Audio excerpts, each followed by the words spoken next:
Welcome to the Fantasy Wildcard. I'll be your host, Ali. You can follow me at FF Dynasty Grill. And with me, as always, is up my amazing co-host. We'll start with Matt. You can follow at Matt FF Dynasty. How are you doing, Matt? I'm loving the England shirt. Yeah, still representing the England shirt, Ali. It's obviously been an exciting few days being an England fan. I went away on a stag do over the weekend, and let's just say I drank plenty of alcohol, and I'm still just about recovering. So I'm here in body, but maybe not in mind. So it's going to be an interesting show. Indeed, good times. And then I'll introduce my other co-host is Kev. He can follow at Dynasty_GOAT. Hi, Kev. How you doing? Yeah, I'm a bit good. I didn't get an amazing, but I'll take it. It's fine. I'm the bad guy. But yeah, they were doing really good. Obviously, still buzzing after last night's amazing performance. Wink, wink. Yeah, we've got a cracking show today. Looking forward to talking some American football with you guys. Yeah. So on today's show, we'll be talking about rookies versus veterans. So essentially, which player is going back to back that you'd rather take in Dynasty Startups, the rookie or the veteran? So we're going to begin with the quarterback position, and we've got Trevor Lawrence versus Russell Wilson. So Trevor Lawrence going at quarterback 7, Russell Wilson going as quarterback 8. Start with you, Kev. Who have you got? Yeah, so I think, first of all, Trevor Lawrence is the correct rookie QB1. I think the reason he's QB1 as a rookie is he's got the highest percentage that he hits that he's not a bust as a pro. That's why he's going above guys like Justin Fields and Trey Lance. He's one of the best college QBs of all time, and he's comfortably being taken as a QB1 in startups. But the guy I'm taking on this one is the veteran. I'm going to lean Russell Wilson here. He's been a QB1 in each of his 9 seasons in the NFL. An amazing first half to 2020. He was a QB1 overall. And then people say that he fell off a cliff in the second half of the season. Now, that cliff is QB12, which is a pretty good cliff to be on. He's got 2 fantastic wide receivers who are both tied down for at least the next 2 years in Tyler Lockett and DK Metcalf. And they've added an actual solid tight end this offseason in Gerald Everett. So really interesting addition with the OC that's come over from the Rams as well. I think he's called Shane Waldron. Chris Carson, he's a guy that was on pace to have his best receiving season as well. So there's a lot of positives for Russell Wilson. My only gripe is Pete Carroll. First of all, he's in charge of hiring and firing, I guess, the play callers, and that's not worked under Brian Schottenheimer. Also, it really bugs me that he's walking around the sidelines shouting at the officials with his mask off. I mean, it's not going to be a factor very soon because masks are going to be going, but it just does me head in that he can't stick to the rules. And also, I think he's got a face. He looks like one of those fake bank robber masks, those like plastic faces. I think Russell Wilson's too talented to overcome Pete Carroll. He's going as the 112 or the back of the first in startups, but I think getting him there and keeping it on the bank robber theme, I think it's robbery that you're getting Russell Wilson there. Yeah, I think there's no denying is the talent that Trevor Lawrence has obviously got. Over 10,000 passing yards, 90 touchdowns in those 3 seasons with Clemson, and then only 17 interceptions as well. So just showing that he's a really accurate quarterback. But for me, yeah, I agree with you, Kev. I think it's got to be Wilson out of these 2. Despite being 32, I'm taking that proven talent that we know that Wilson's got. He's a perennial QB1 in fantasy, like you just mentioned. He's such a safe bet to have as a QB1. And he's actually coming off his best season in terms of fantasy points. So even though you just mentioned, Kev, about that cliff, it's his best season in terms of fantasy. So even getting better at an age of 32. And as you mentioned, the weapons he's got, I just think the situation's far better than the one that Lawrence has stepped into with the Jags. As I've mentioned, I think there's no doubt that Lawrence is eventually going to overtake Wilson in Dynasty. But if you play with that 3 or 4 year outlook, I've got no concerns at all with Wilson and his production dropping in that time. So the way I'm looking at it is Lawrence could and probably should be elite, whereas Wilson, he is elite. So it's an easy choice for me. Yeah, full house here. I'm going for Russell Wilson as well. I'm actually the lowest on Trevor Lawrence out of the 3 of us. I've got Burrow 1 spot ahead. I think you've both got Lawrence 1 spot ahead of Burrow. But Russ is the correct call here. We know the talent and the upside that Lawrence possessors, it's pretty much unlimited. He could end up as the QB1 one day. And risk takers, I wouldn't argue. I enjoyed that one. Sorry. I wouldn't argue if they want to take Lawrence over Wilson here. There is exciting times coming in Jacksonville, I feel. He has got a good range of weapons. Laviska Shenault, who we're all excited by. Travis Etienne, who Kev absolutely loves.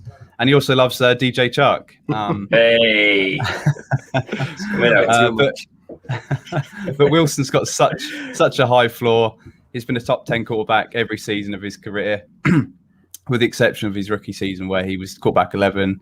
And then you talk about them fantastic weapons. He's got DK Lockett and now Gerald Everett, who I think is very underrated. I think he's going to play a big role as well in that offense. And they've also got the good rush attack.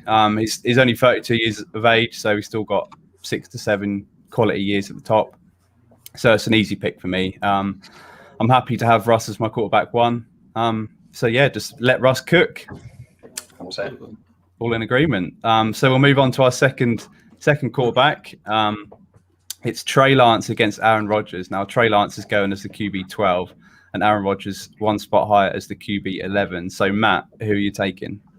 Yeah, I've gone for Rodgers with this one. A little bit similar to what we just spoke about with Wilson and Lawrence. I mean, don't get me wrong, I absolutely love the potential of Lance and that potential upside that he has. His ceiling could be anything like a Kyler Murray with the running ability that he's got, and then the cannon of an arm he has as well. However, as we mentioned with Lawrence, it's all just potential right now. And then Rodgers is one of the best quarterbacks in the NFL. Like Wilson, perennial QB1 in fantasy. A QB1 every time he's played a full season. Gets praised for all the touchdowns he gets, but he's also an extremely accurate quarterback. He's only twice had double-digit interceptions in his 16-year career, so just unbelievable in terms of the accuracy that he has, and then putting it alongside the touchdown that he gets. The only concern that you've maybe got with him is obviously the situation that's developing with the Packers. But that's just making him become a bit of a value, I think, with an ADP of QB 11. I still think he's got plenty of years left in him, whether that is with Green Bay, potentially Denver, or anywhere. Wherever he ends up, I'm still comfortable having him as my QB 1. Don't get me wrong, though, I do love both these guys. We've spoken quite highly about Trey Lance all off-season. There's every chance that I've got Lance over Rodgers this time next year. But as I say, it's just potential at the moment, so it just feels a little bit too risky at this stage for me to do that. Yeah, I'm also going to go for Rodgers. I've got them back to back in my rankings, 10 and 11. Does feel a bit crappy taking him with the situation, especially over my draft crush, Trey Lance. But at the end of the day, you've got to get down to business, and it's hard to turn down the MVP of last season. There's obviously question marks over both in redraft, but if we're talking dynasty, I'm quite relaxed about both. I do believe that Rodgers is going to be playing somewhere in 2021. But I'm not going to expect the 48 touchdowns he had last season, but why not the high 30s, low 40s again? He's got the same cast as 2020, and they've added Amari Rodgers in the draft. But yeah, I've got him ranked as a quarterback 1, but you can absolutely now draft Rodgers as a quarterback 2. So he's currently going at the start of the 3rd round. So if you had the 101, you could potentially stack him with Patrick Mahomes and someone like Kelsey, and that'll be a huge win now team. Lance is my favourite rookie from this class. He's my quarterback 2 ahead of Fields. I think his upside is just off the charts. We've spoken at length about how much I love the landing spot as well. But if I'm picking to win now, which is what I mostly do in Dynasty, then I'm picking Rodgers just over Trey Lance. Yeah, I'm going to sound like a hypocrite here. I do prefer to be less risky in the early rounds in startups, but I think Trey Lance, round 2, that upside is legit. That's where I'm going on this one. If it was 2020, I'd be picking Rodgers. I just feel that if you're going running back as well, I could see you going Rodgers as well, actually, just based on you want ideally you want your QB1 to be someone solid. I think Lance is a perfect QB2.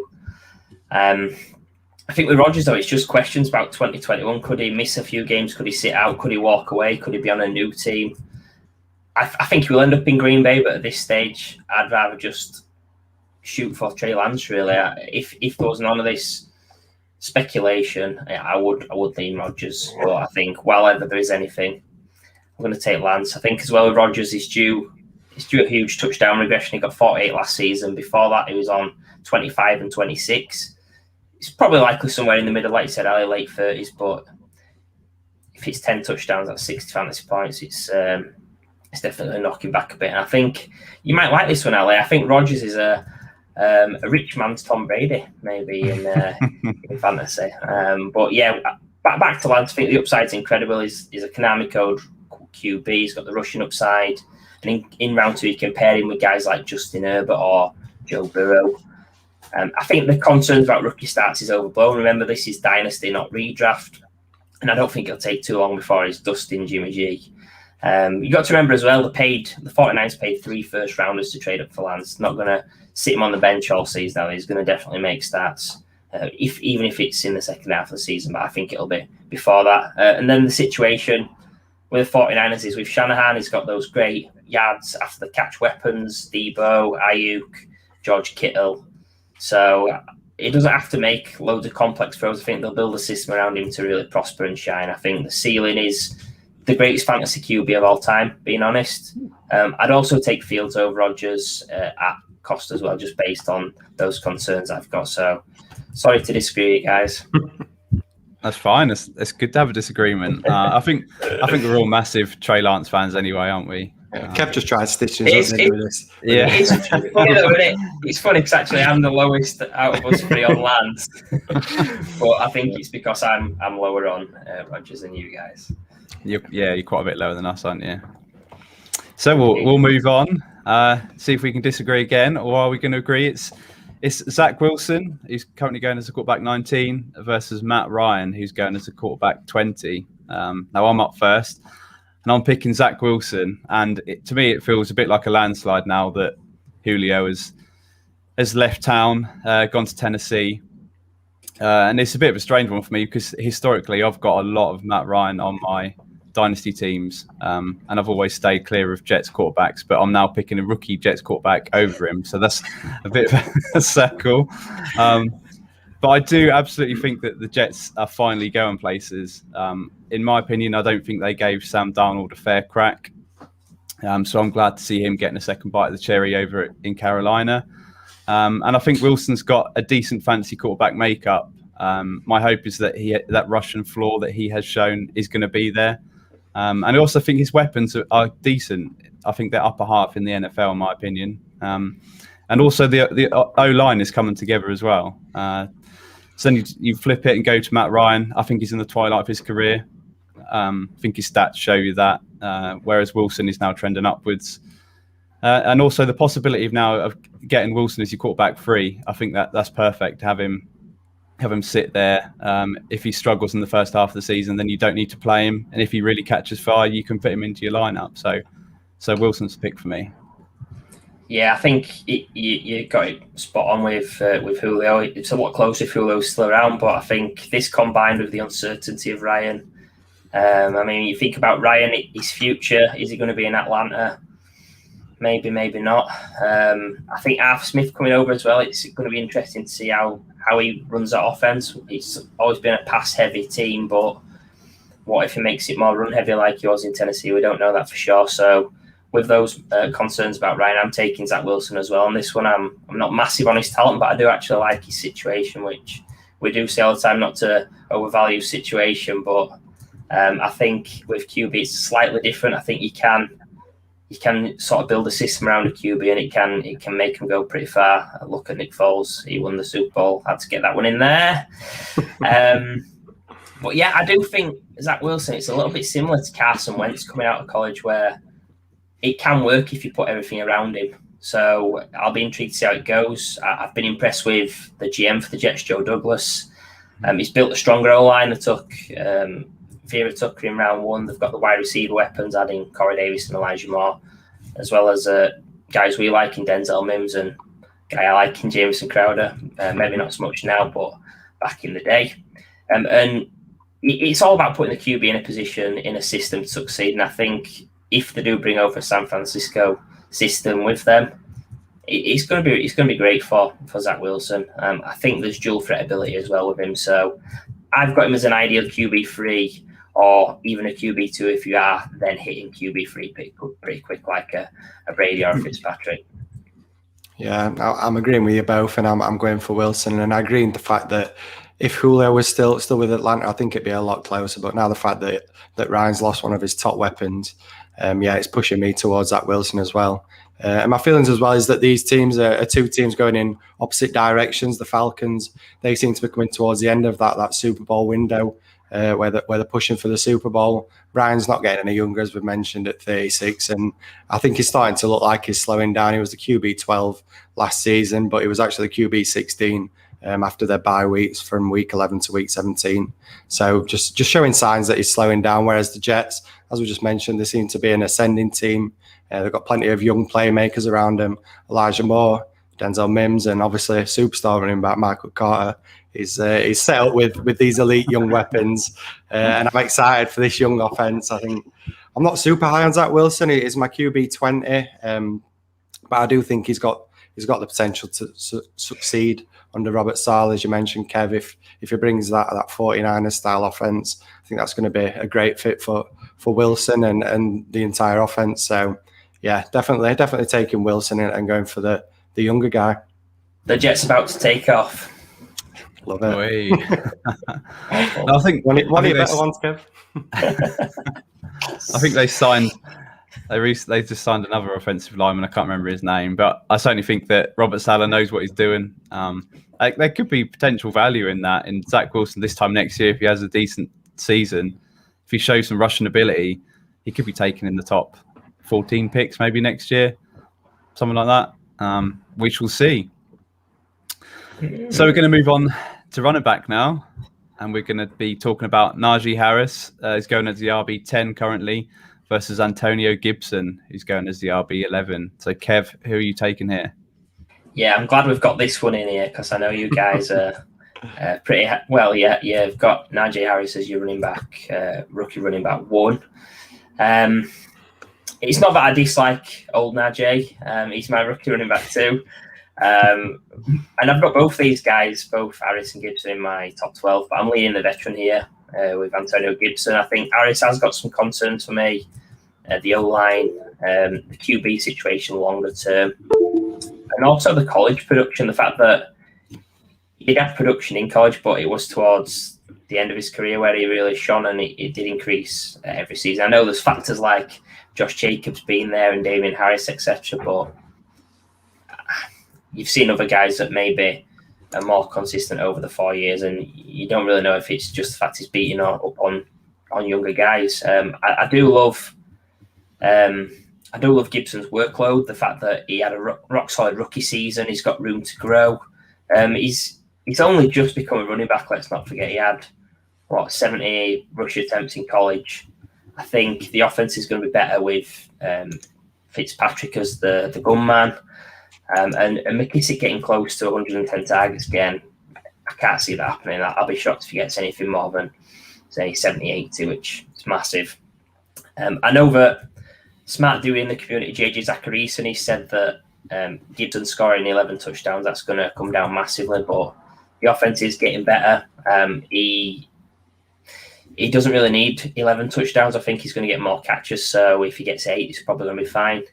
And also you've got to think last season it was a strange off season with COVID, etc. So I think Gibson's got a massive ceiling. He's shown that he's NFL talented, that he has performed in the NFL, and also he's over 3 months younger than Najee Harris. Yeah, I'm gonna start by saying that I really like both these guys, and this feels like a bit of a setup from you again, Kev, as you mentioned. But starting with Harris, I think he's obviously got that opportunity with the Steelers. He's going to get a really solid workload, and as we know, that opportunity it's going to lead to, I think, a really solid fantasy season for him. But as Kev's alluded to, I am going to go with Gibson on this one, just because I think he's got that little bit more upside. Obviously had that great rookie season, being there primarily as a runner rather than being used in the receiving game. But I'm really excited to see him just be unleashed in that receiving game. That's what we know he excelled at in college, as Kev just mentioned. And it's that bit of upside in the passing game that that really excites me with Gibson. Like Kev mentioned with McKissick, I can't see him having those kind of targets that he had in 2020. And I think Gibson's arguably just as good, if not better, at receiving the ball than what McKissick is. He's just yet to really show that in the NFL. Maybe they were just trying to keep the pressure off him, obviously being a rookie, like we mentioned with the short and pre-season and what have you. I just think maybe they didn't want to overwork him as a rookie. And also as well, Washington, they've got a really strong defense, so that could potentially lead to a lot more rushing opportunities for Gibson as well. So on the whole, yeah, really excited for Gibson, but I do love Najee Harris, but yeah, I'm taking Gibson. Yeah, similarly for me, I'm picking Gibson. I absolutely love Antonio Gibson.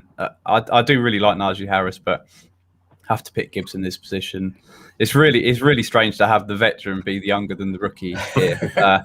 I don't know if you know, but I really do love Antonio Gibson. He's my RB8, and I've got Harris as my RB13. So there's quite a few places between them. I'll just look at it like this: would I be surprised if Gibson finishes as a top 5 running back this season? No, I won't be. But would I be surprised if Najee Harris finishes as the top 5 running back? I'd be absolutely shocked. It's honestly not going to happen. I think there's too many question marks in Pittsburgh. Big Ben is as fragile as they come, and then that O-line is just awful. Whereas Washington are a team that are trending upwards. I think their offense as a whole takes a step forward this season. I think Pittsburgh are a team trending down. They're barely clinging on for life in the AFC North. So as long as that toe's not a problem for Gibson, I think I'm led to believe that it's not going to be a problem. And I think he's a steal at the RB11. I was looking at last month's data, and he was going as the RB16. So what are we doing, people? Come on. Gibson was the RB13 last season, and he hasn't even started yet. So I'm really excited about Gibson this year. I think we're all really high on Gibson, and think he's going to have a big season, don't we? Yeah, just let him get some more receptions. He's going to take off as soon as he does. Yeah, we love them sophomore running backs, don't we? If we're being honest, I think there's only really Dobbins that we are maybe a little bit lukewarm on. So yeah. What a class that 2020 class was. Yeah, we're going to be talking about that for a long time, aren't we? That class. So yeah, with that, we'll move on. We're going to pick another rookie running back, Javonte Williams, who's going as the RB18, and he's going to be going against Miles Sanders, who's the RB19. So Matt, who are you taking here? Yeah, this is the first real tough one for me because they're neck and neck in my rankings, so it's super close. But I am just favouring Javonte Williams.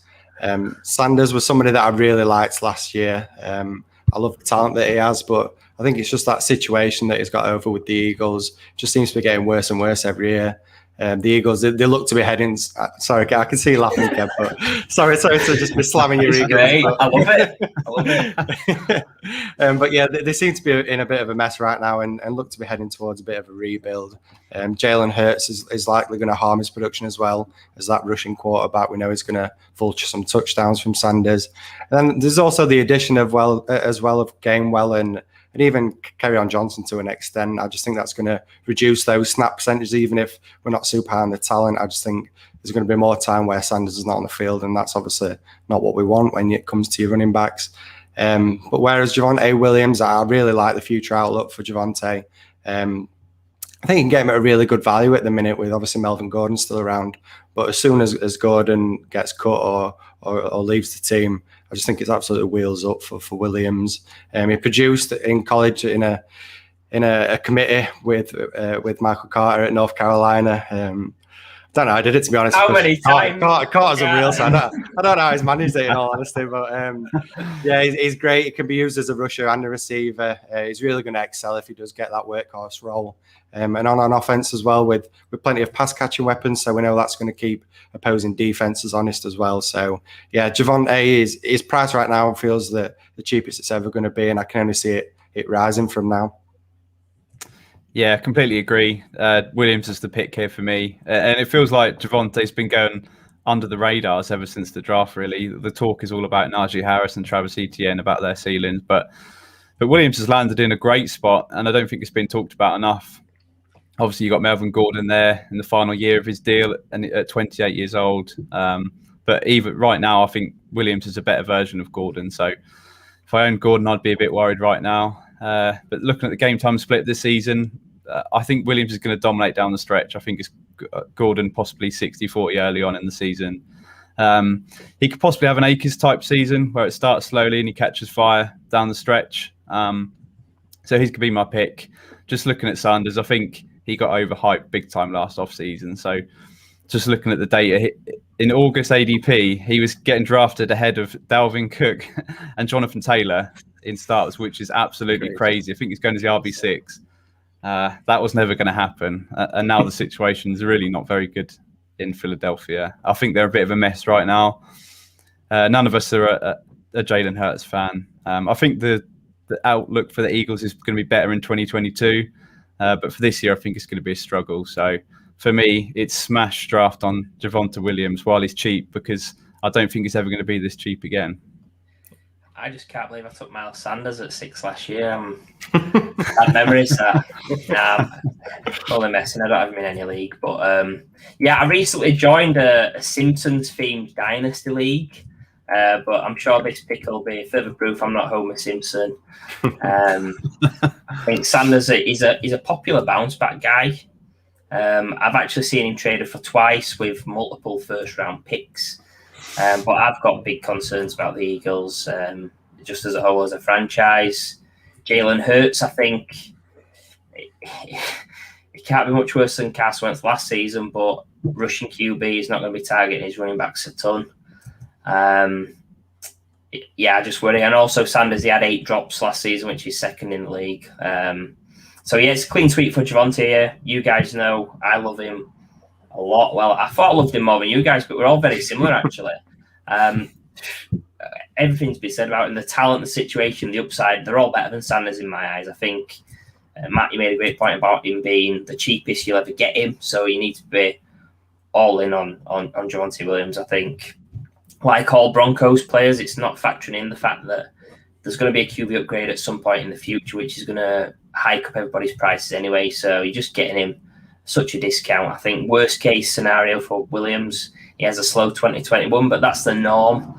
Apart from obviously last season, which was pretty crazy, but usually rookie running backs do take a while to come along. I mean, even Jonathan Taylor to an extent, like an Akers, Nick Chubb when he was a rookie, all were slow to come along. But I think the best case for Javonte this season is a comfortable running back one. So, and that's just thinking about this season. You've got the bigger picture as well. It's quite a young running back from this class. So, Javonte, clean sweep.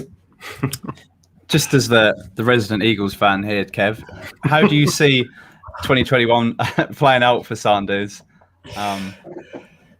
Where do you think he's going to finish? Give us a rough idea where you think he's going to finish. You better say good, Kev, because I've just picked him in Scott Fishbowl. So.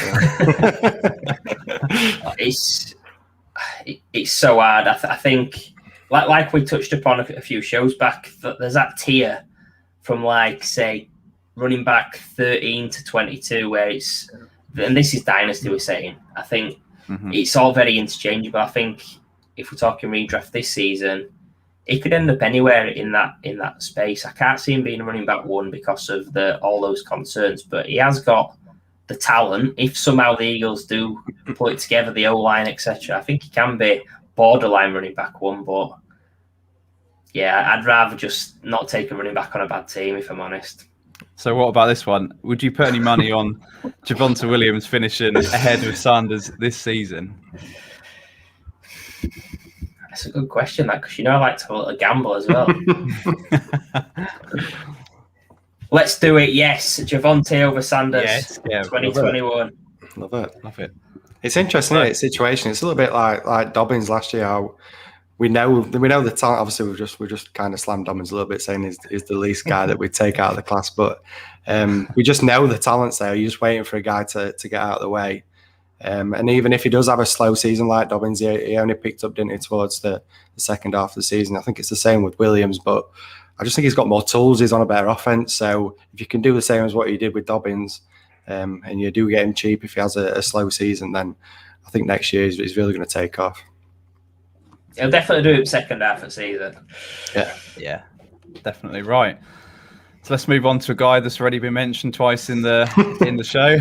Real. Who made It's Michael Carter. Been taken as the RB29 against Chase Edmonds, who's been taken one spot ahead at the RB28. So I'm going to go first, unfortunately. And it's going to be till the end. It's going to be Michael Carter for me, which is even worse because I've got him quite a few spots ahead of Edmonds as RB25 to RB30. Now I really do rate Carter. I think he's a great prospect from a good program at North Carolina, and I think he's headed into a really good situation where there's no dominant RB1 on the Jets. So Michael Carter could realistically be the lead guy in a committee back. And that's all you drafted him to be at this price. And then you talk about that offense. It's quite exciting. The fact that they're going to want to get Carter out in the open space and take on defenders one-on-one, I think that's quite exciting. I know Matt's excited about it. So the fact that you can draft Carter in the 9th round, so we're talking your 4th running back, I think that's probably spot on for his value. And then you talk about Edmonds. He's a guy that I'm selling this offseason to anyone that thinks he's going to be really productive and the lead back in Arizona. It is a high-powered offense, and actually Kenyon Drake had 10 touchdowns last season. I think he went under the radar. But then Edmonds has been a backup in this offense for the last 3 seasons. So why do we all suddenly think that he's going to be the lead back now? They've now added a guy who has been a lead back before in James Conner. We know he's injury prone, but he's done it before. And then I can't seem to work out the split. I think it's going to be close to a 50-50 where none of them are going to be that productive. And Connor's the bigger back, so I expect him to get the goal line work. So just talk about the two. Carter does excite me. Edmonds doesn't really. So I'll say it quietly, but I'm Team Carter. Yeah, I know which way Matt's going, obviously. So I had to make sure it wasn't a clean sweep on this one. But no, seriously, I do have Edmonds. I've not just changed it to wind Matt up on this one. So I'll start on Carter first of all. I mean, despite Matt liking him, I think I really liked Carter as a prospect coming out of North Carolina. He did project more of a pass catcher, but still someone that's handy and can be a part of a committee. I don't think he's limited to being a 3rd down back. I think he can offer more in the right spot. The main thing for Carter that worries me is the day 3 draft capital. It's extremely concerning. The Jets say they had a round 3 grade on him. Why didn't they take him in round 3? Then they could have traded up, I guess. We've seen teams do that before. I think on to Edmonds, if you're an Edmonds owner, which I am, so maybe I'm a tad biased. It's the perfect off-season. You've avoided anyone major in free agency and the draft. They've added James Conner. I don't know the split will be moving forward. I think Ali's probably got it right.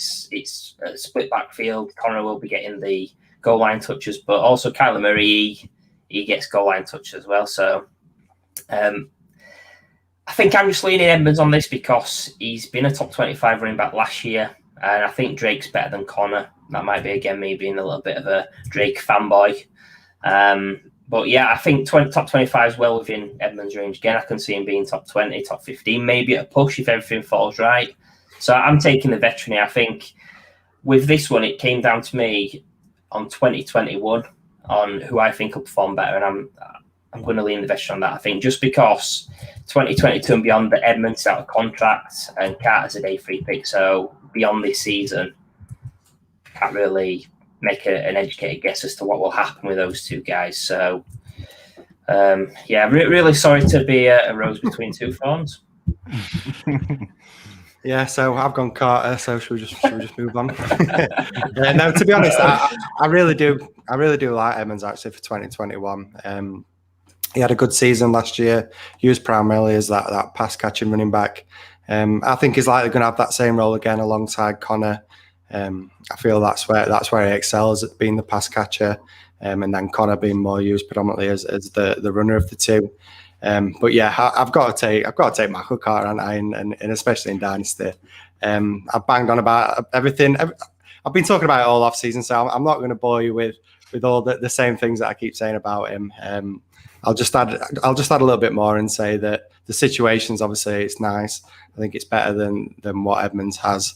He's on a backfield he's got much less talent to compete against than what Edmund does with Connor, who, as Ali mentioned, he has had quite a good showing when he's healthy.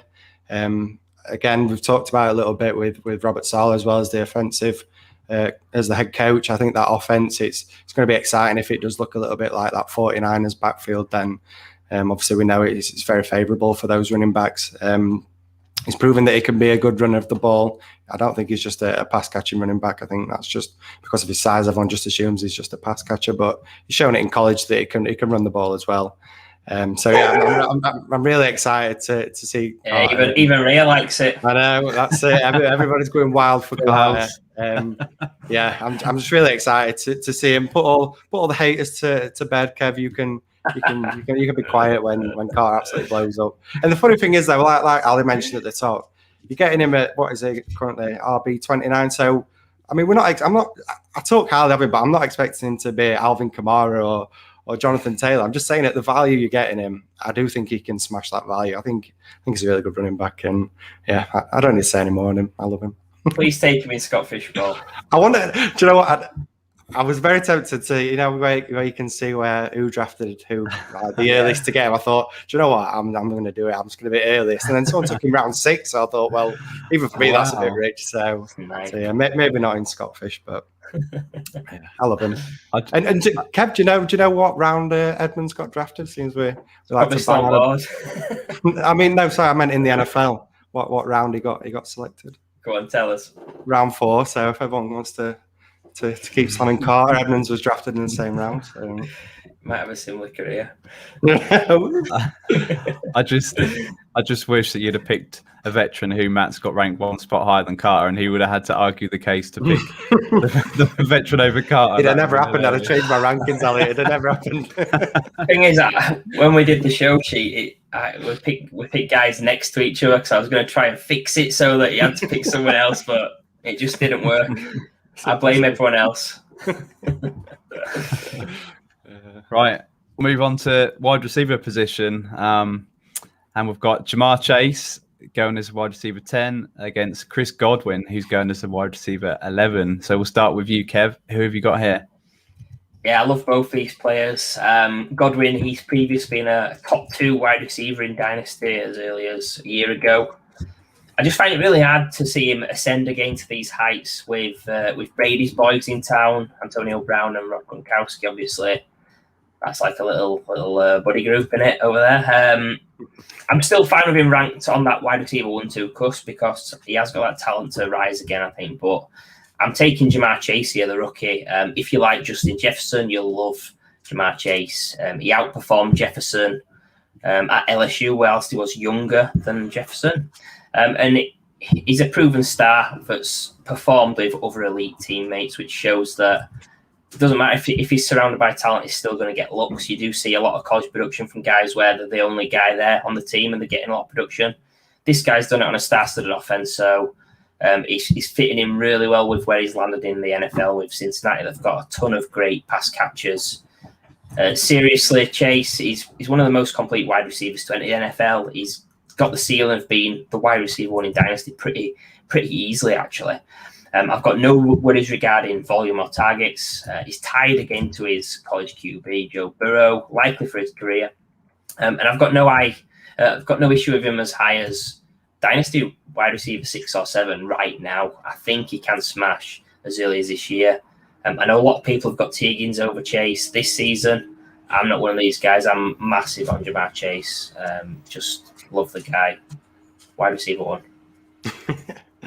Yeah, it was another tough one for me because I've got both these guys neck and neck again in my rankings, wide receiver 11 and wide receiver 12. But I do just favour Jamar Chase. I think it's just because of that little bit of uncertainty with Godwin. We know he's playing on the tag this year. If he does stay with the Buccaneers beyond this year, who knows how long Brady's going to be there. And if he moves, then there's always risk attached when a wide receiver moves teams. So just for that reason, yeah, I'm leaning Chase. Really like him as a prospect, probably one of the best wide receiver prospects we've seen in years. Absolutely dominant at LSU, as Kev mentioned. Really like the situation he's falling into as well in the NFL. linking up with the Bengals and obviously with his former LSU quarterback, Joe Burrow. I just think there's going to be a team that's going to be pass heavy, as Kev mentioned. I think it's going to see plenty of volume. And obviously with that connection with Burrow, I think that's going to lead to potential for early production for Chase as well, which is obviously something that's fantastic when you're talking about a young rookie wide receiver. So yeah, he's my rookie wide receiver one. So I'm just favouring Chase, but like Kev mentioned, the potential that he's got, it's huge. Yeah, and this is another one where I'm not going to like going against a Buccaneers player here, but it is a clean sweep. I'm picking Jamar Chase. We have seen the upside of Godwin, wide receiver 2 in 2019, but that was with a wild quarterback in Jameis Winston. You now got Brady on board for how long? Probably 2 more years. And you know what, Brady? He doesn't lock on to one target. He's so good at going through his reads, picking the right play, whereas Winston, he just throws it into whether there's 3 defenders there, he doesn't care. Brady's going to distribute out the ball for the benefit of the team. So he's competing with targets with Mike Evans, Antonio Brown. You've got 3 other solid wide receivers, and you've also got 3 half-decent tight ends. So there's a lot of competition for targets. I think all 3 of the wide receivers will reach 1,000 yards, but I think the ceiling is slightly capped for all of them. And like as you mentioned, he's on the franchise tag. So next year is technically a question mark. I think he's going to sign long term, but at the minute, it's uncertain. Whereas I can see Chase being the guy in Cincinnati as early as this year. I do think that T. Higgins probably outproduces him this year, but going forward, he's absolutely going to be the guy. We're all big T. Higgins fans. I think both of these guys are going to absolutely feast in this offense. It's reunited with Burrow, so the chemistry is already there. So I expect a fast start from Chase. People are always looking for the next rookie to have a Jefferson type season, and I wouldn't be surprised if Jamar Chase was that guy that got pretty close to Jefferson's figures. So yeah, he's my rookie wide receiver 1 by some distance, and I think at this time next season he could be a top 6 wide receiver easily in Dynasty Startups. So Chase, it's a clean sweep. Love it. Like Kev mentioned, if you're looking for the next Jamar Chase, the next Justin Jefferson, what better way than to take the guy that outproduced him in college? So yeah, it's really exciting as a wide receiver, and yeah, it could be the wide receiver 1 in fantasy in the near future. Yeah, all in agreement. So we're now going to move on to an Eagles wide receiver. So Kev's going to be excited to talk about that. We've got Devonta Smith, who's currently going as wide receiver 29, versus Juju Smith-Schuster, who's going as wide receiver 30. So we'll start with you, Matt. Who are you picking? Yeah, I'm taking Juju in this one. I've said it quite a bit over the offseason. I've never really been that high on Devonta Smith. It's obviously the size and then the situation that he's landed in. They're both worries for me. We mentioned it a little bit earlier, but it's that poor offense, a pretty unknown quarterback in Hurts, and a guy that we're not really high on. So yeah, I just favour the proven guy in Juju Smith-Schuster. People were disappointed that he never really took off after Antonio Brown left. He was the wide receiver 20 and wide receiver 8 when Antonio Brown was there. But he had quite a solid season last year. I think he gets overlooked for the season that he had. He finished wide receiver 17. So despite people thinking it was another disappointing season, it wasn't terrible by any means. And I think there's potential for it to be even better. He's one of Big Ben's top red zone targets. He had 9 touchdowns, which was a career best for Juju last year. Gets 1 more year at the Steelers. Obviously, we don't know the situation beyond that, and there's obviously uncertainty as well at the quarterback position. But he just always feels like a safe guy to me, a guy he's always going to get the targets. He's always going to be, as I mentioned, just a really safe wide receiver to have in fantasy. But who knows, maybe a move away after this year. It could maybe unlock a little bit more, a little bit of upside that we've yet to see with him at the Steelers. So yeah, it's going to be an interesting one with Juju, but I just think from a talent point of view, I do like Juju. So yeah, I'm taking Juju over Devonta Smith. So actually, I'm going to go against the grain here, and it feels good to go against the grain, to be honest. I'm going with Devonta Smith. I'm actually the lowest out of the 3 of us on Juju, and I'm really kind of out on him.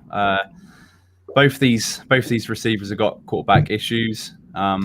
but I'm going to take the guy who looks set to be the number one on his team this season. I think Juju could potentially be the third receiver on the team. I'm higher on Deontay and Claypool.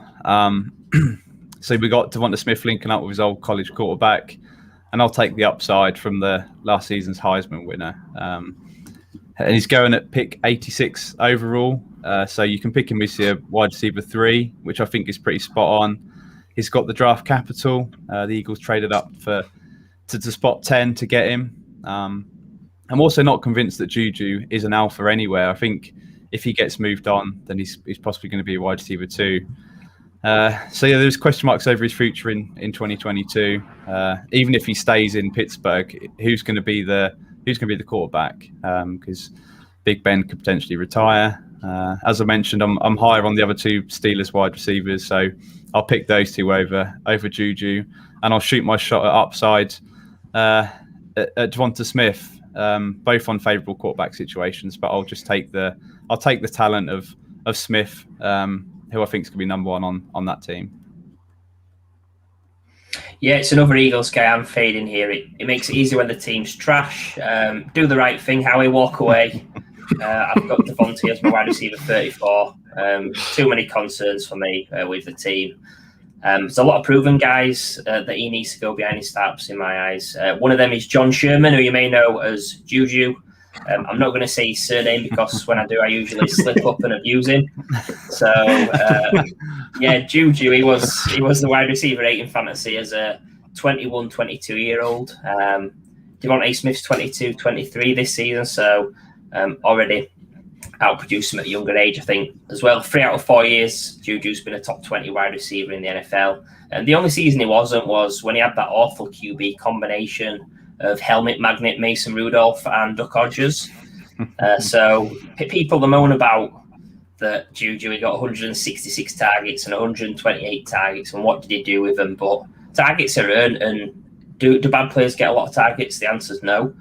Look at Deontay last season, he got 144. So I actually think targets are more to do with that system and with Big Ben than Juju not being a good player. I do think it is a shame that he did re-sign on that 1-year deal, but I think that actually makes him an ideal buy low candidate. But you are praying for a move. If it doesn't, I guess you're safe in the knowledge that you're still getting his floor, though. Yeah, agreed. So we disagree. There's not many that we do disagree on, but this is certainly one of them. And we'll move on to another wide receiver that divides people. It's Rashad Bateman, currently going as wide receiver 37 against Deebo Samuel, who's going one spot later as a wide receiver 38. So I'm going to go here for Deebo. I think we've all confidently got Brandon Ayuk ahead of Deebo in our rankings, but I can see the upside with Deebo. The rookie season, when he was fully deployed in the offense, he averaged 16.5 points a game in the final 10 games of 2019. So that's really good for where you drafted him in sort of the wide receiver 4 range in the 10th round. So that's really productive. He's in a productive offense under Kyle Shanahan. You've now got a quarterback coming in who's going to be a massive upgrade for the offense in Trey Lance. And this time last season, Deebo got injured. He suffered the Jones fracture mid-June 2020. So he was playing catch-up all season. Then he had the hamstring injury, and then he was on the COVID list. So he had a horrible 2020, which is why his value's fallen. I don't think he can make it back as wide receiver 1 on the team. I think that is gone to Brandon Ayuk. But Deebo's still going to be the pick here in a productive offense. I think Bateman can be a wide receiver 1 in Baltimore, but then he's still got to beat out Hollywood Brown, Sammy Watkins. But then you've still got the tight end, who's Lamar Jackson's favourite target in Mark Andrews. So the fact that it's such a low pass volume offense, and it's not, I don't think it's going to change. They're successful running the ball, so definitely Deebo's the pick. I did love Bateman coming out, but he has landed in the wide receiver graveyard. Yeah, to be honest, I hate my rankings. I'm not a Deebo fan at all, but I think the talk of Bateman being AJ Brown, it's banked its way off for me. I think Tannehill's a lot better than Lamar as an efficient passer. I think the Titans have got no tight end of significance, obviously, but the Ravens have got Mark Andrews, and there's nobody on the level of AJ Brown after catching the NFL. So the Ravens pass volume, it's not going to go up, and you can get future wide receiver one Terrace Marshall later on. So for those reasons, I've gone Debo here as a veteran option. It is pretty close, but I don't see the ceiling in Bateman. Or Debo either, really. I think he's a clear wide receiver 3 behind Kittle and Ayuk, but I think all the 49ers value will increase with Trey Lance taking over. So I'd be happy taking Debo now as the better 2021 guy. And then there's always a possibility that if I think that Bateman's going to have a poor season, I can get him cheap in 2022, and maybe you can flip these guys and get a little bit extra next year. Yeah, I'm going to start by admitting that I was low on Bateman, but I do seem to be growing on him each week. He's definitely climbing up my rankings a little bit, but yeah, I do still favour Debo. Based purely on situation alone, I think. I know we always emphasise don't get drawn into situation, but I do just think if you're splitting these guys, it is situation that's splitting them for me. Bateman is never going to have that upside just because, as we mentioned, that low pass volume, that run first offense.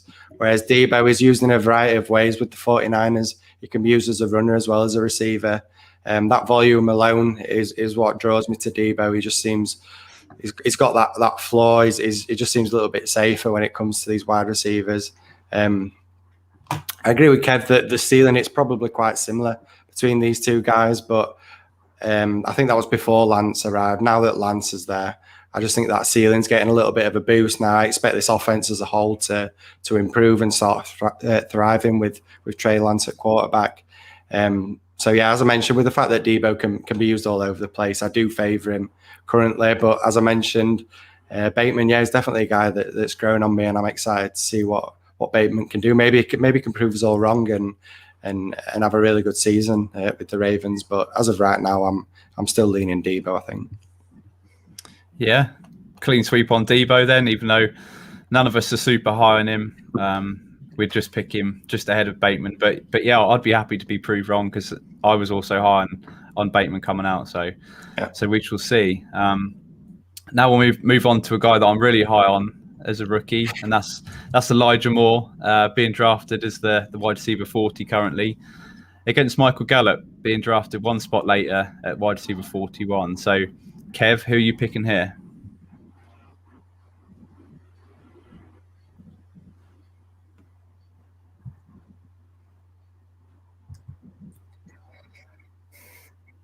Yeah, sorry to be on. The back-to-back in my rankings, I think the decision can vary based on league economy, actually, depending if you're for ceiling floor. I really like Elijah Moore as a prospect, but I do tend to lean veteran in this range of the draft. So I'm not 100% buying into the Jets beat hype of Elijah Moore. It's the time of the year where I basically ignore the majority of information in June and July. I think there's a lot of stuff in there that it just causes players to increase or decrease in value, and you just need to ignore it, and you'll get to see more in preseason, I guess. But my selection is Michael Gallup. I think it's interesting that his contract's up after the season. I think it's a slim to zero chance that both him and Amari Cooper remain in Dallas. He's been a wide receiver too before in 2019, before CeeDee Lamb came along. So I think when you're taking Gallup, you take him as a flex with wide receiver 2 upside. And then if there's an injury to either Lamb or Cooper, you're absolutely laughing your head off. He did struggle at the start of 2020, but that was a 4-game sample. And with Gallup, we don't truly know the split of the scoring, how it will look moving forward. Ideally, Cooper would go if you're the Gallup owner, but if he stays, you never know. It means Gallup's going to move on and potentially be a wide receiver to elsewhere. Yeah, this is a tough one for me, to be honest, because I do really like Gallup. I've been a fan of his ever since he came into the NFL. I've got plenty of shares of him. So I was absolutely loving life in 2019 when he was the wide receiver 22. But that addition of Lamb, it just seems to absolutely crushed any hopes of a similar season. I don't even want to begin to think about the kind of seasons that he could have if they didn't select Lamb. But here we are, they did select him, and And yeah, it's kind of crushed Gallup's value a little bit. It's obviously still on a high-powered offense, but as I say, his ceiling just feels capped now that obviously he's behind Cooper and Lamb. So I do just favour Elijah Moore. Plenty of talk recently, obviously, about his training camp performances. He's really impressing.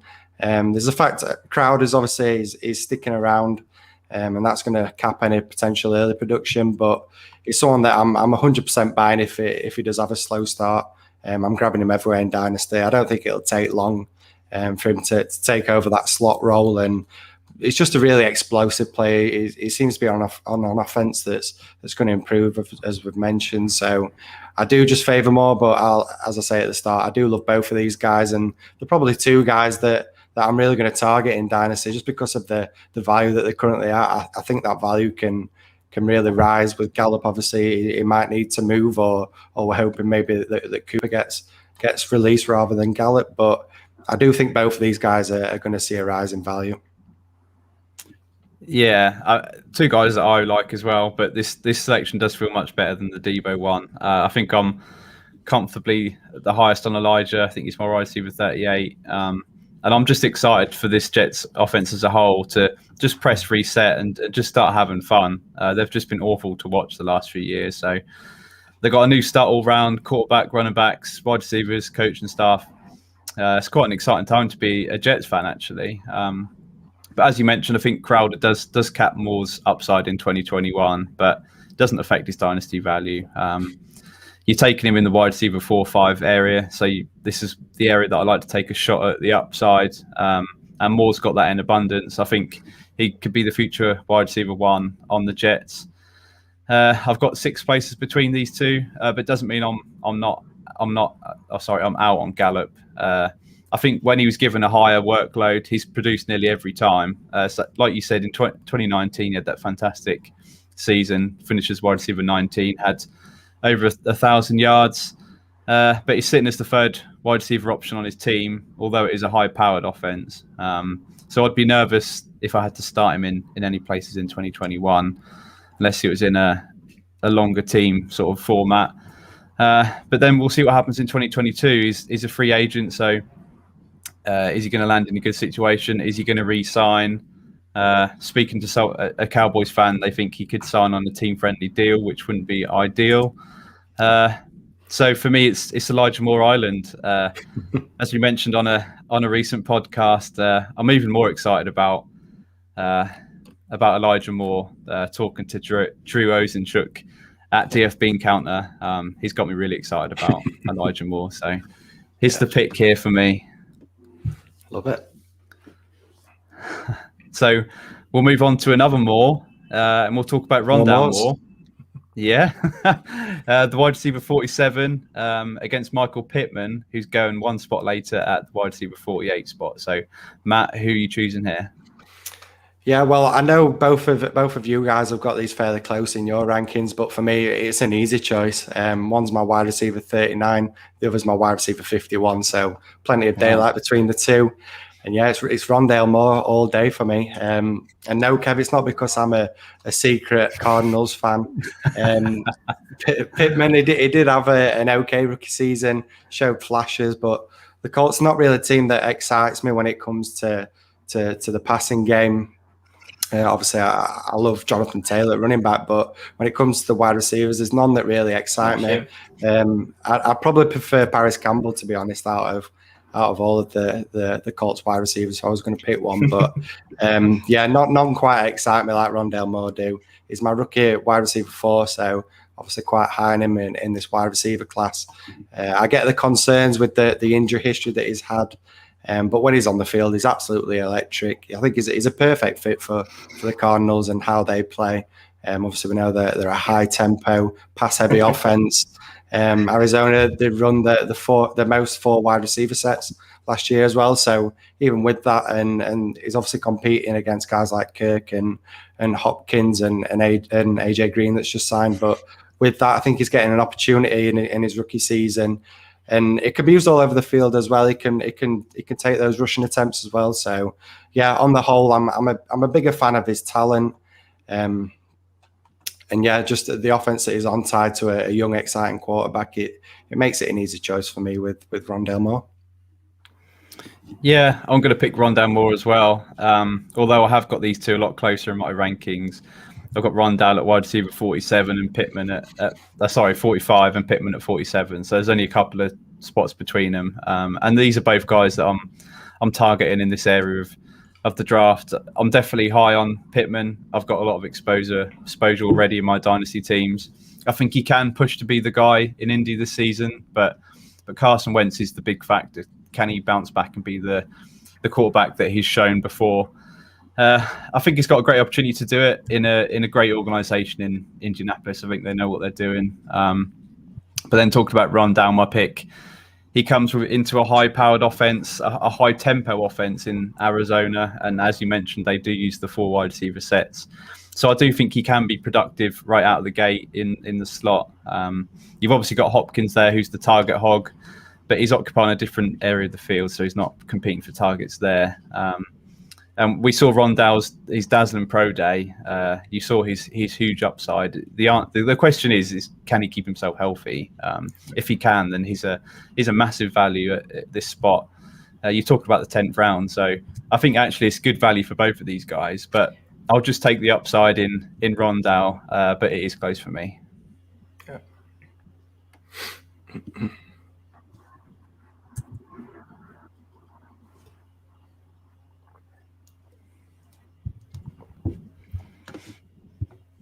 Yeah, I think it was really disappointing from Pittman, his output with the rookie volume he got, guy as well. So you mentioned, Ali, about Wentz being a concern. I agree. There is a concern that he's never the same again after taking a beating on the horrible Eagles last season.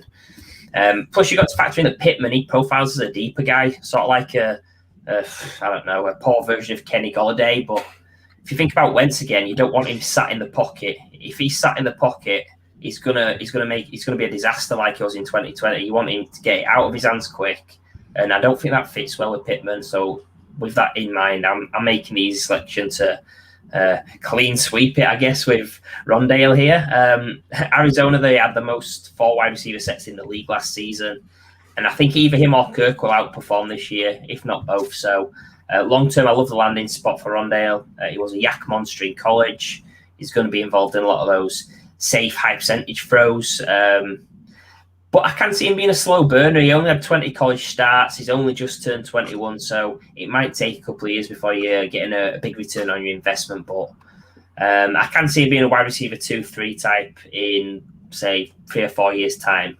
So, yeah, I'm really happy with Rondale. The only caveat is I might lean Michael Pittman if I want to lose. I love it. The shade. So another clean sweep. Can't argue with that. Yeah. So we're going to move on to tight end position now. So this could be interesting. We've got Kyle Pitts, who's currently being drafted as the tight end 4, against Darren Waller, who's been drafted as the tight end 3, just a spot ahead of him. So I'm going to pick Darren Waller. For me, age doesn't come into it. Waller's been an absolute beast for the last 2 seasons, and he's going to continue to be the alpha receiver on the Raiders going forward. He actually had one more target than King Kelsey in 2020, 146 to 145. So for me, Waller is in that top tier, and rightly so. I think Pitts has rightly got the hype train, and even more so now that Julio has departed. He absolutely dominated college DBs and that was when he's in his teens. So he could be scary in the NFL. But then we haven't seen him play a snap in the NFL. So I just can't rank him ahead of a guy who's doing it right now. I wouldn't be surprised to see these two flip in ADP as we head towards the season. And I wouldn't actually begrudge anybody taking Pitts over Waller. I just don't see any way that Kyle Pitts busts. But I don't think he dominates straight away. I think year 2 and 3, I think is really going to be breaking into that top tier of tight end. But Waller, for me, is dominating right now. And if I'm in win now mode, then Waller's definitely the pick. The Raiders' offense, it hasn't changed much at all. Waller's target and target share, I don't see changing this season with Derek Carr. He loves him as a target. So for me, I'm picking Waller over Pitts right now. Yeah, pretty easy selection for me. It's a tier 3 for my tight ends, not including Pitts. So, I mean, I'm playing on 2-year windows. I think it's very unlikely that Pitts outscores Waller in that time frame. Pitts, he's a super young dude at 20 years old. It'll be week 5 before he can gamble in Vegas. Plus, there's the steep curve at tight end as well, which it could take a while to adjust. We were talking with Rich Cooling on the Brighter Sky Streamathon, and he asked an interesting question about what if Pitts is actually used as a wide receiver, because if he is used as a pure wide receiver, he's going to be crushing it as a tight end because wide receivers outscore tight ends, plain and simple. So he's a potential cheat code, but I do wonder if it's a dilemma for these different platforms. If he does line up at wide receiver on every snap, will they change his position and make him a wide receiver? Who knows anyway? So my pick is going to be Darren Waller. I'll let Sleeper and that decide what they want to do. Darren Waller, top 3 tight end last 2 seasons. He's in his prime at 28. He's the wide receiver 1 on his team. I keep flipping between him and Kittle as my tight end 2. I think the Raiders will be bad. It'll be a pass volume that's strong. And he had a fantastic 146 targets last year. Could it increase?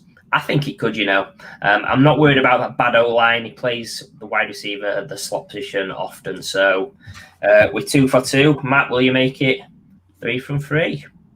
I will. Yeah, it's a full house with this one. I think there's, as I mentioned, there's no denying the potential that Pitts has. Could see a large role earlier we've mentioned with the fact that Julio Jones has left. But I think to be claiming him as a top 3 tight end without seeing him play a single snap, that feels a little bit too risky for me. Yeah, there's possibilities it could happen, but it's just far too risky for me to do it right now. We know the struggles, as we mentioned, that tight ends can have. So going back to how we started the show, I'm going to favour that proven talent and take Waller. He's the focal point of the offense, like Kev mentioned. And that's what these top tight ends have all got in common. They are the guy on their offenses. They get all those targets, and I think it's going to be the same again for Waller next year. And I agree with Kev. I think it is closer between Waller and Kittle than what it is for the other way around. I've got those 2 close, and then Pitts to Waller. That's even further away for me because I've got Hawkinson between both those guys. So Pitts is my tight end 5. Yeah, so I just refuse to buy into the hype just yet. I mean, if I'm late to the party, then so be it. But I'm just going to favour those proven guys. I've been burnt far too many times by these tight end prospects that we all fall in love with. You've not got to look back far, guys like Mike Gesicki. We all fell in love with his profile and how athletic he was, but it's not turned out great. And I will admit, Pitts is a better prospect than what Gesicki was, and it is exciting. It's hard not to get caught up in the excitement. A little bit like England getting to the final. It's getting exciting, and you want to jump on that bandwagon. But yeah, I'm happy to put my hands up and admit if I miss it on Pitts, then so be it.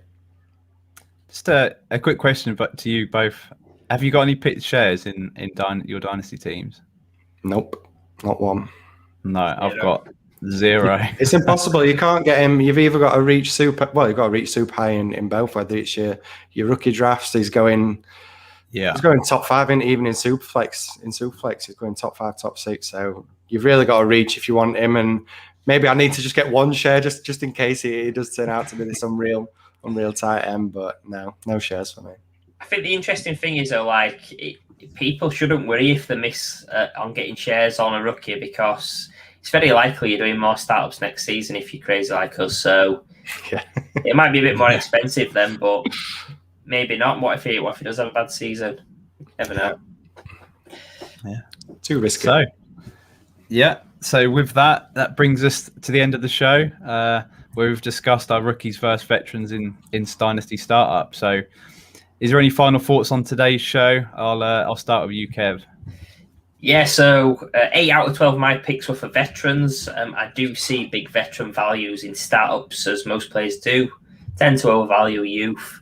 Scarily on the show, we did have 18 out of 36 picks on both sides. So we've pretty much nailed it by accident. We didn't plan it, promise. I guess I lean slightly more win now in startups, hence why my picks have been more for veterans, but it might just be pure fluke. I know you guys both tend to lean win now as well, so it might be just that you like the rookie picks on the show sheet today, Michael Carter being one of them. I think the decisions between veterans and rookies, they can change based on your league. The league economy is the key phrase that's being bounded about at the moment, and also roster construction. And I do think it's really important you get a blend of both youth and veterans to maintain a long-term dynasty contender. Otherwise, you can go from a contender to a rebuilder really quick. And then just a quick one, just if there's anything on the show today that anybody's disagreed with or wants to call anyone out or have a bit of a debate, quote tweet us. We do like to have a debate, and we love it even more if you disagree with Michael Carter over Chase Edmonds. Bring it on. If anyone wants to disagree with it, bring it on. Just highlighting again the show. I found it a really interesting one, to be honest. Like Kev mentioned, obviously you need both a blend of these vets and the rookies in Dynasty. I just tend to favour that proven asset when you're getting these guys at the premium end of the pick, so the guys you're taking early in drafts. I just tend to favour that proven stud early on. But then when you get to the later part of your startups, that's when I then start looking more at these rookies and the younger guys that have got that potential upside that we've yet to see. And I just think as a whole, I think it's just highlighted that golden rule that we always talk about in Dynasty. You just target these vets in the off season when they're undervalued. Everyone's getting caught up in the rookie hype. This is the ideal time to get your vets, and then target these rookies when it gets into mid season, when these vets have started performing and the rookies maybe have a slow start to the season. That's your ideal time to get these rookies that you've liked in the off season and you've maybe not been able to get. So Kyle Pitts, if you fancy having a slow start for us, just give us half a season. Maybe we've got that glimmer of hope of getting one share, but I very much doubt it. But yeah, just that golden rule. We talk about it all the time in Dynasty, and it just rings true when we're talking about it on the show today. Yeah, for me, it's a really interesting topic. And the overvaluing of rookies and youth is also apparent in Dynasty Startups, and that just equals really great values in veterans, especially after the NFL draft. Everyone's just hyped up on the rookies. Even the guys in year 2 and 3, that they get pushed down in ADP, and those guys have still got room to improve. So I like targeting those guys. I always try and get a good mix of youth and experience from startups. You certainly don't want to go for all win now, get some older guys that are all sort of on the cliff edge where they're about to drop in value immensely. You've got to keep recycling your team, keep refreshing it, keep evaluating it, and get a good blend of rookies and veterans. Love it. Indeed. So with that, thank you for tuning in. Be sure to subscribe and follow us on Twitter at Fantasy Wildcard. We've also got our Linktree site on our Twitter page where you can find all our podcasts and shows on YouTube. So please check it out and hit the subscribe button. Our next show is next Wednesday, the 14th of July at 7:45 p.m. To discuss the anatomy of a top dynasty asset with the awesome Jax Falcone of the Undroppables. So that's sure to be a fantastic show. So thank you once again. Have a good one, and we'll see you soon. Come on, England. Come on, England. England.